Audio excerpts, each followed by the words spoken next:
Academy, bar the left wheel. It was Canada's only military-style private boarding school. Attention. Robert Land Academy promised discipline and academic rigor for boys struggling at home or at school. I'm like, oh my God, I can be a soldier? Sign me up. After almost 50 years in operation, Robert Land shut down last June amid a wave of lawsuits alleging physical and emotional abuse. Every day at Robert Land was the worst day of my life. I was just terrorized. I just wanted someone to protect me. Now some former students are calling for greater oversight of private schools. If we don't see accountability, then the perpetrators disperse into society and they pop up at other places. The men of Robert Land want their voices heard to prevent what they say happened behind these doors from ever happening again. At this antique store just outside Victoria, owner Andrew English is flooded by memories of his time at Robert Land Academy. Right turn! 1, 2, 1. Seen here in the CBC Fifth Estate documentary from 1981. Bar the left, right wheel, quick march! English was among the first students to attend the school in Ontario's Niagara region. I sent here because I didn't want to work at school. They told me I wasn't smart enough to go into an ordinary class. But life at Robert Land was not what English had thought it would be, and he's still haunted by what he didn't say nearly 45 years ago. It took me 3 years to adjust and to say to myself, wake up, you're at Robert Land and you're going to try it, and I've been trying, and I think I'm going to make it. I wish I could go back in time and just say, run. Run to the film crew, tell them what's going on, and plead with them to take you with them. English says the students were pressured to put up a good front for the CBC crew. Pick it up, pay your debt, let's go. The truth was much darker. Physical punishment a regular occurrence. You would hear the canoe paddle come through the air, and they would smash you from the lower buttocks down to the back of your knees. And you were told not to move or else your tailbone could be broken. 11-year-old English lived in fear day and night. After 1 year at the school, he says he tried to end his life. I didn't want to live.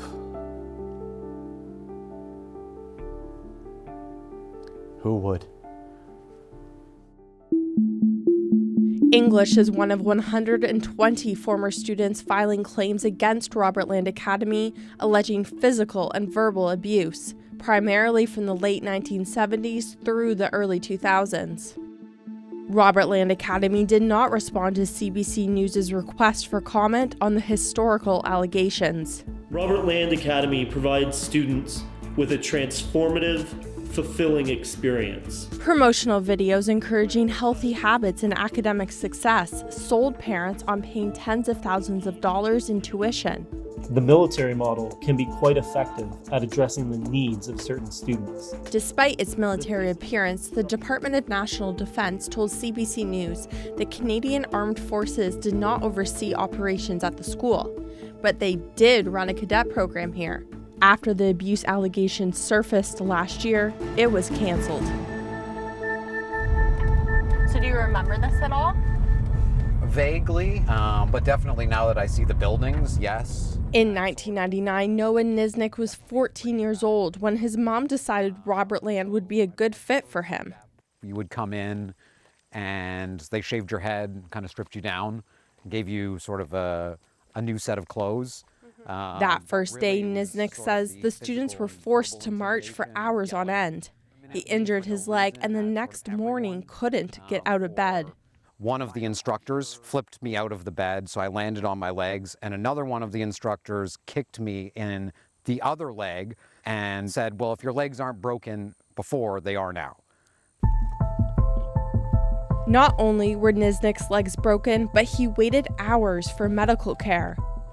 The staff member who flipped the bed, Vincent Giovannini, did not respond to our request for comment. He was charged in November 1999 and pled guilty to assault. The next year, he was given an absolute discharge and stayed on at the school for years after. How do you feel about that he was able to just continue on? I think it's a travesty. I think it speaks to the fact that there's a lack of oversight over academic institutions where youth are owed a duty of care. Ontario is one of the few provinces that do not require private school staff to pass rigorous background checks. Unlike in public schools, that means staff with criminal convictions could potentially work with students. We reached out to over 40 private schools, but few responded. Of those that did, they say they do checks, even though they're not mandated to. Hey, Evan. Hey, buddy, how you doing? Good to see your face. It's good to see your face. In Vancouver, twin brothers Jarrett and Evan Holmes are on a mission to connect former students and dig into the school's past. What's the absolute latest with the academy?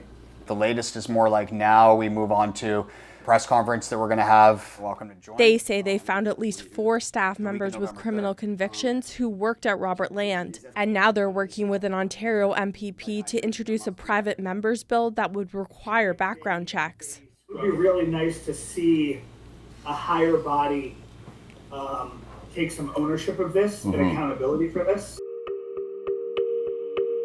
At 14 years old, Jarrett and Evan had undiagnosed ADHD when they started at Robert Land. Both men have launched lawsuits against the school. The trajectory of my life was altered forever by going to Robert Land Academy. They argued that they would fix us, which is absurd, as if you can even be broken as a child and in need of fixing. The shadows cast over my entire life. Evan remembers his first day there like it was yesterday. It was like a slash, happened as like a fist of some kind hit the back of my neck and my face hit the linoleum like that, so fast. I just was suddenly on the gymnasium floor and it was like a huge man was on me and I'm shaking, I'm trying not to cry, but the tears are rushing to my eyes and I'm realizing I've just been assaulted by a grown man. So softly I sing my song, should the darkness lift and the rains move on. Lifelong musicians, the men left Robert Land in 2000. They've both lived on the streets. Evan still does and says his substance use is a result of his time at the school. Man, I'm still believing. They want no child to experience what they did. I'm going to use every resource at my disposal in order to make sure that the advocacy is relentless and the mission is completed. Robert Land Academy has filed a statement of defense denying Evan's allegations. It says if any abuse, exploitation, or assaults did happen, it was not the school's fault. Robert Land filed for bankruptcy this summer and its property is for sale. Former students, like Andrew English, are waiting to see how their claims will be handled. In the meantime, he plans to be in Ontario for the upcoming private members bill announcement. What's done is done. What's happened has happened. The damage is done. I'm never going to be repaired. But maybe we can prevent something worse from happening. That's what I'd like to see. It's the first of many steps he sees in righting a wrong that shattered so many lives.